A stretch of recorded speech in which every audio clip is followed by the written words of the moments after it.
What is going on, friends? Today is one of those dream days. It's like a pinch me moment because today I'm going to be showing you and talking to you all about the brand new Ford Mustang RTR Spec 5, the apex of our performance offerings. Let's get to it, friends. This isn't a concept. This isn't a prototype. This is the new RTR Spec 5, built on the latest Mustang platform, armed with 870 horsepower, supercharged by Whipple, and wide-bodied to dominate every inch of asphalt. This is the apex of our performance philosophy. Tactical suspension, forged Aero 5 Evo wheels, and a presence that doesn't ask, it demands.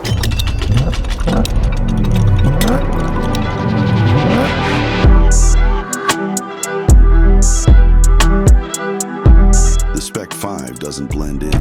It doesn't make excuses. It's not built to play nice, because power like this isn't just earned.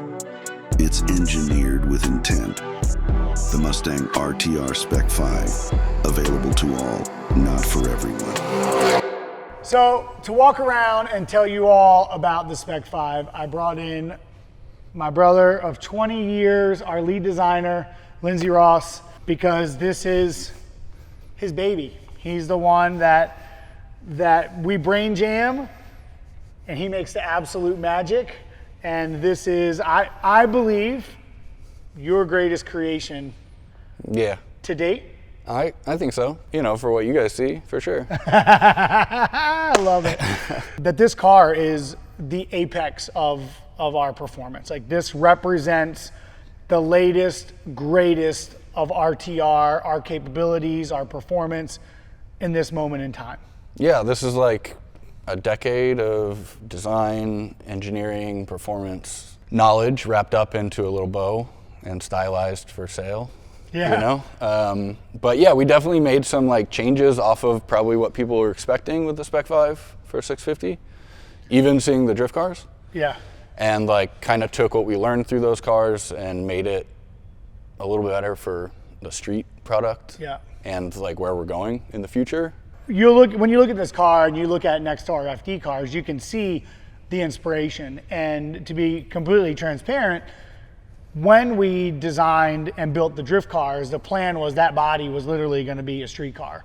But like Lindsey said, after some learnings and then staring at these things and actually getting to the functionality to make them a production car, it had to evolve. Massively. I mean, regulations are a real thing, and to make something that doesn't break those is quite the challenge. But to keep all that DNA and to add some of the function from like Mach-E 1400 and, you know, some of the Ford Performance, Ford Racing programs that we've done, switchgear, heavy inspiration too.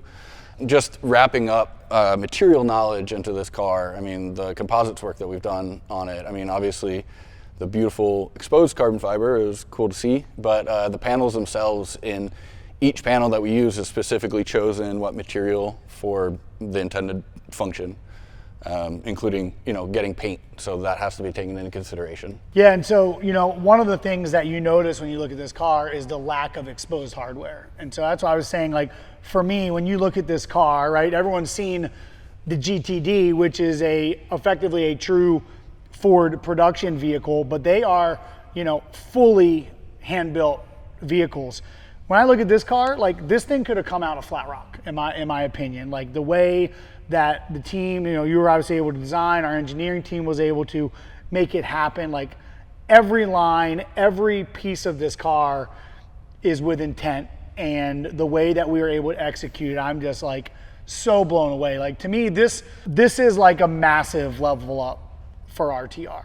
Definitely. And like, out of respect to Ford, we took what the Mustang gave us and just, you know, turned it to 11, sometimes broke the knob or whatever, you know, but like we kept all the themes that were instilled in the product from Ford, from our friends, and just cranked it up, made it RTR, and are really proud that it does look like something that could come off of the production line. We're very proud of that. Yeah.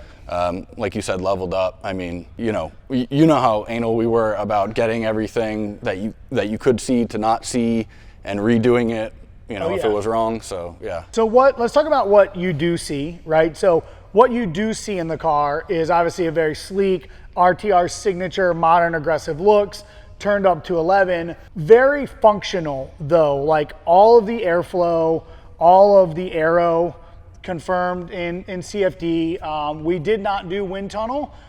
We know enough about these cars. We will do wind tunnel for fun, but based on CFD and then our actual track testing, we developed just a very neutral car. You know, downforce wise, you see the, you know, the large chin. This is much more aggressive than our current chin, but there's also under the car is very smooth underbody attachments and additions to the vehicle, creating effectively not necessarily just downforce on the chin, but more of a suction as the air flows under the car. Am I correct in that? We've thought about the design as a kind of aerodynamic system where, like, you know, design should be functional, in my opinion. I think that that's how beauty, everything that we think of in a car design sense, is probably won something or like race something, or, you know, there's intent behind a lot. And so we took that into everything that we did, where, I mean, even the front fenders help what's happening in the front splitter.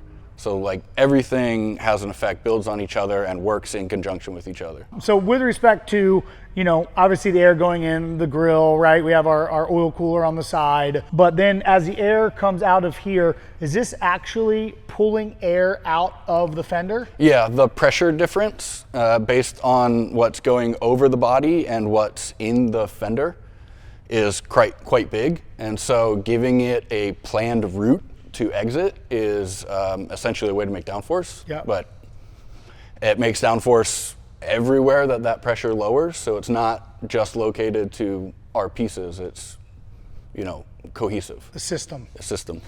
We should name that system. We'll work on that.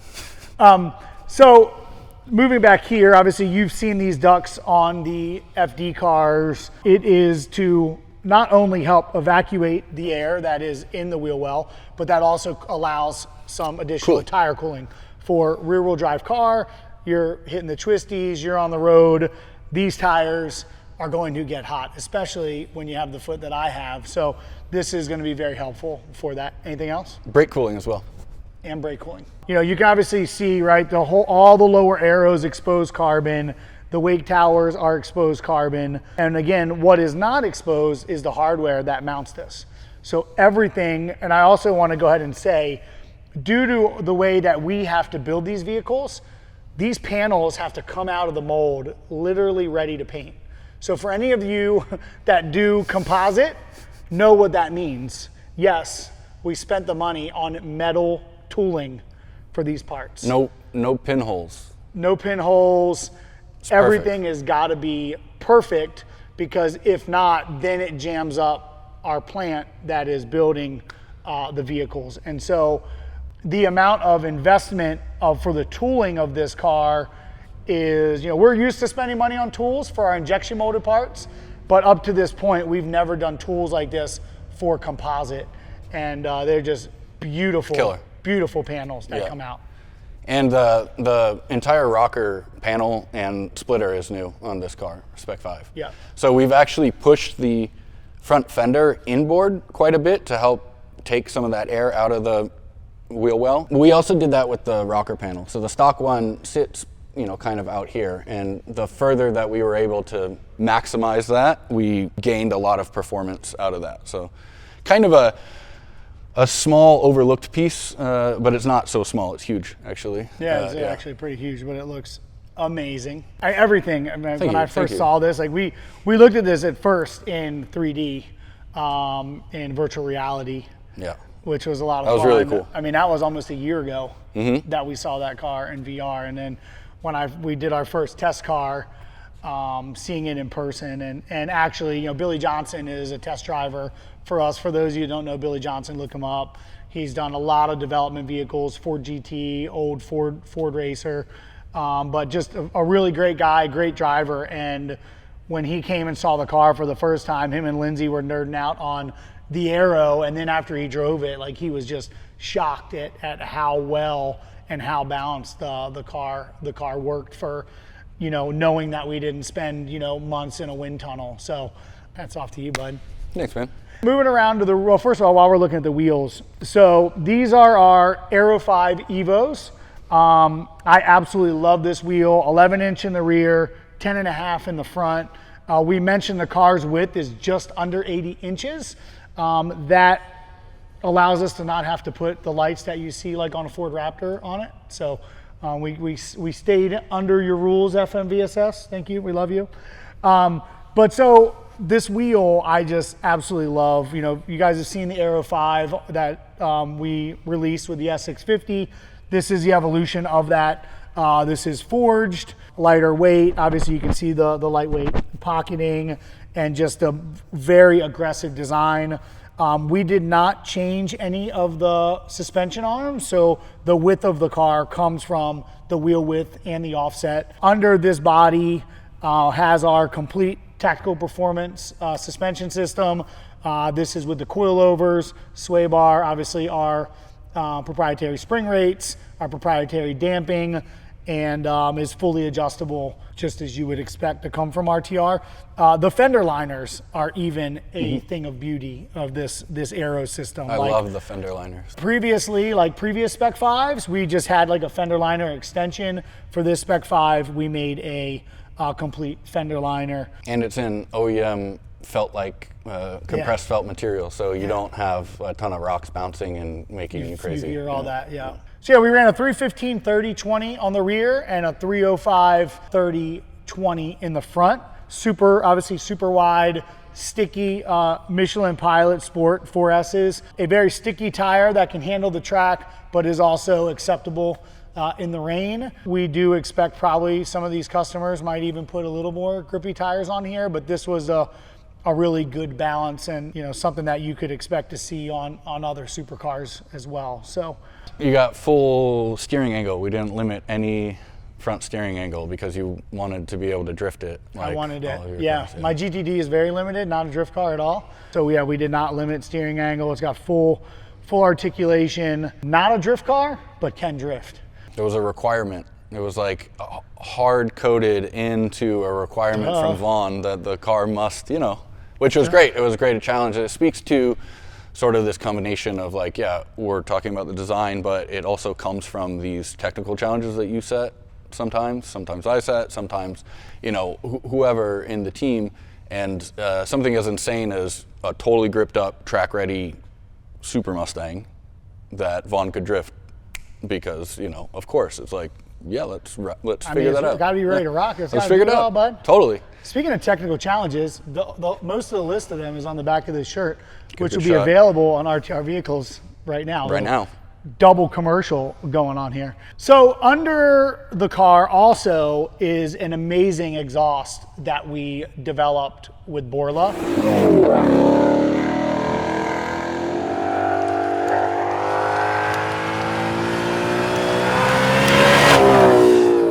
I am a stickler for exhaust notes. Putting it lightly. For exhaust notes. And for me, this had to be one of the baddest ass sounding Mustangs on the planet. And the number one thing I wanted to do was get rid of the flutter that you can hear on most Coyotes. It's that high RPM, it turns into a rasp or like a fluttering of the exhaust. So we worked with Borla and use some of their technology to create basically almost the exact sound that we wanted.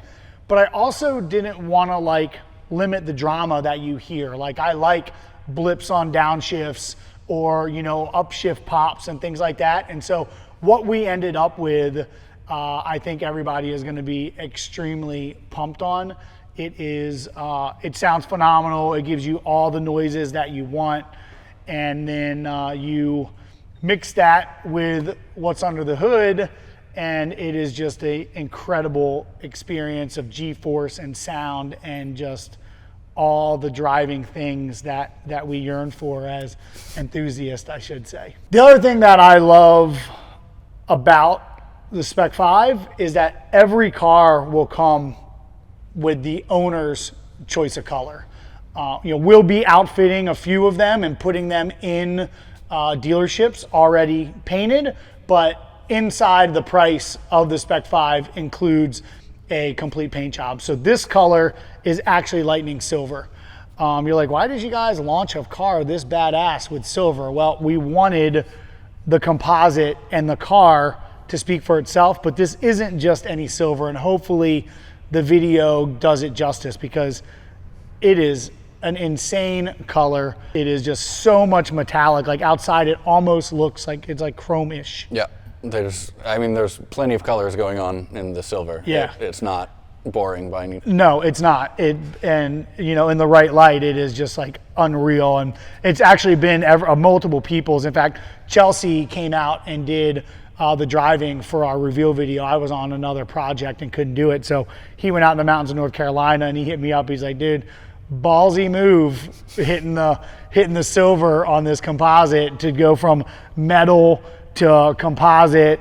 He's like, but it looks phenomenal, and he got to have some fun with it out there on those mountain roads for the shoot. We also have 3 different wheel colors.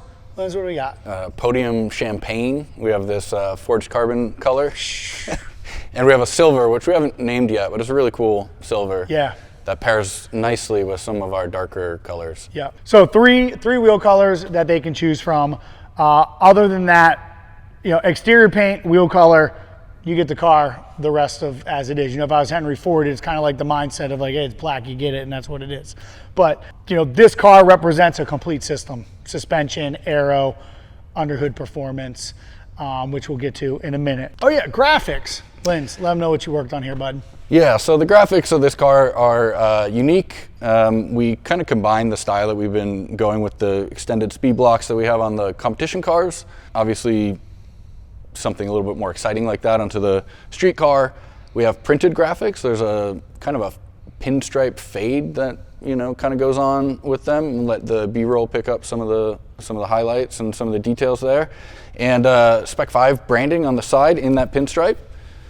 Inspiration from that was actually those pen sketches of mine that you like so much, that I often have to do on napkins in a bar, you know. Many times. But the pen strokes were the inspiration for the pinstripes on these graphics. So. I love it. It's like, it's so unique, it stands out. That's one of the biggest things from our customers. They want like a differentiation between the spec of our vehicles, as if you can't see it enough. It's a, you know, a badge of pride, if you will. Which also matches the badging on the front of the car. Before I go inside, I have to say though, this view right here is my absolute favorite view. The wake towers, it's just so mean. Let's just admire this view for a minute, bud. Not bad, right? And I can feel the air just blowing on me right now, sitting still. We've seen the footage. It's crazy. You can see the Hyperlime accents on the winglets in the wake tower. It is just such a perfect little color pop accent. It's a little secret. You know, I might want a little more. For me, you know, I might want a little more Hyperlime. I don't know if you know my style or not, but but I just love it, because it's like you walk around the car and you're like, and it just hits you, but it's like, it's not too much, it's just perfect. Yeah. Get a RTR signature Hyperlime in there. All right, so let's go into the interior. All of the Spec 5s will come with Recaros, but they have our RTR leather package on them. So we have cool gray up on the top, the you know, shoulder area, and then I really love the style of ribs that we did. Like, it's a very timeless style. You know, it would fit in like a, you know, old GT40, but it also looks very at home in a. They did it on your GT, Mustang. which kind of the inspo behind it was your GT. Oh, the Ford GT. Yeah, you had it spec'd with the rib interior. True. Yeah. But yeah, it's kind of a timeless Ford. Actually has a lot of racing history within Ford. Yeah. He knows where it came from, so yeah, just kind of a nod towards that. Yeah. You know, every car is based and spec'd off of a performance pack Mustang. Number one, you got to have the drift brake, but also all the additional cooling that comes with the performance pack is massive for having fun on the track with these hot rods. Let's go under the hood. So I do want to say that this is not just another Whipple supercharged Ford Mustang. It's a Whipple supercharged Ford Mustang RTR Spec 5. Yep. Over 850 horsepower. Why do we use the Whipple supercharger? Let's just go ahead and jump to that. Well, Whipple and Ford Performance have been working together for a very long time. It is a very refined supercharger, meaning you don't even know that it's there until you step on the throttle. Then when you step on the throttle, you hear a whine, you hear these open intakes, and your head hits the seat because it is legit horsepower. Yeah. And Whipple makes it easy for us. They do a ton of R&D and development. They do all the regulations. And for those of you that also have a car company where you build production cars, you will know how much of a pain in the ass regulations are when it comes to EPA, etc. So it allows us to focus on all the things that we just talked about rather than just focusing on that, and is an amazing, amazing product. And so that's why we use the Whipple supercharger. You know, a lot of people get confused. So many people put Whipples on Mustangs. Yeah, they're good. What can I say about it? Almost 2 years of work in 15 minutes. Is there anything else we are forgetting? Obviously, it has our the same parts that you would see on our Spec 2s and 3s, right? Obviously our grills, our duckbill, but that's really all the carryover from those cars for the most part. Yeah, and the hood vent. And the hood vent, yep. One of the things, I don't know if we touched on, part of the system is the front bumper cheek extensions, which kind of restyle the fascia a little bit, but also work, obviously that's the front corner of the system. So, I almost forgot it was there because it blends in so well. Right. Yeah. All right, we need to show them. This is when we said how you have to the things you don't think about when you're building a race car versus a production car. This is probably going to be the stupidest, but one of the coolest, stupidest things that you've ever seen. It's one of the coolest, stupidest things I've ever seen. One of our engineers took too long. 6 months on Too this, long. maybe? Good, show him. The gas cap. The gas cap, bud. Huh? A thing of drama. Boom. So moving this thing, not an option. Remember what I said about regulations and all that? Doing anything to the fuel system on a production car, really huge pain in the ass. So we didn't want to compromise design. So it was hey, this is what the design's going to look like. Figure out the gas cap. So this is what we came up with. It was a lot of effort to get something that we hope you don't see. Oh, I like this too. Even a little detail here. RTR logo, octane 93 recommended, 91 minimum. So you never forget. So when you let your friend borrow the car, your girlfriend, your bro friend, whatever, no excuses. Okay, you don't put freaking diesel in it, and you don't put 87 in it. It was a RTR design part, and it has designer font. Accidents grotesque. Tell all your friends it's better than Helvetica. Ooh, dude, Ooh, bud. Came from. Bud, see? That's why we keep this guy around. Let's talk about a little secret. How it sits so low. Ah, you want to tell them that? The other side. Okay. Yeah, we can. So you'll notice, all RTRs have a good stance. I'm going to go ahead and say it. Humbly, we focus to have a badass stance. Offset is always maxed out. Car is always max lowered for what it can be for the wheel envelope. Correct. But what did you do to make this so low with such massive wheels and not limit my steering angle? We increased the normal tire to wheel gap, and then we slammed the car down onto that, and we do have a little gap in the rear because we need it for the aero function. And obviously the car squats, and when it's going down the road it's nice and equal, but up front we had to lift that arch quite a bit and move the whole fender. Geometry is all different to accommodate that steering angle. Yeah, and the low ride height. And the low ride compression height. on tracks and hitting curbs and that we not like real curbs, racetrack curbs. Racetrack curb with a K. Not built to hit curbs, like big curbs. Yeah. Yeah, no, everything obviously had to be validated with the track testing with Hot Shoe, who does not mince words about what he doesn't like. I even blew it off track at the first test. I was like, this thing's so fast, I'm just gonna go through the kink flat. So we know the carbon holds up as well. Carbon holds up really good. Bottom of the car held up very fine Great. too. Look, man, somebody's got to test it, bud. Yeah, that's right. And it might as well be me. So I think there's only one more thing to go over, and that's probably the price. 'Cause I think everybody's probably wondering, well, how much is this absolutely unfreaking believable Ford Mustang RTR Spec 5? What could it cost? I mean, it's got to be like $250,000 or something like that. I mean, if you look at least, some others out there, it could be that much. Well, no, friends, $160,000 as you see it. Over 850 horsepower, painted your choice out of our extended color palette. If you want a Mistachrome or Urban Bambuza or some other 15-stage paint, we can talk about it, but it's going to go up a little bit based on that. But yeah, that's how much this hot rod will be, and we cannot wait to start seeing them out and about on the track, in the back roads, all the places that this thing was meant to be driven. Well, friends, that wraps up our walk around of the Mustang RTR Spec 5 lens. You're the man, bro. Thanks, dude. Killed it. I am so proud of this creation. It is a massive level up for us, and we will do some fun driving in the near future. We're gonna get this out to some media for them to experience it, and hopefully you all are as excited as we are about this hot rod. So much love, you all. Thanks for tuning in. We'll see you next time. Whoa!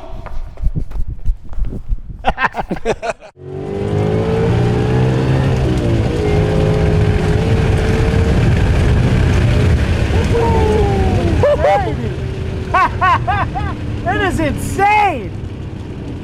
That is insane! What a machine!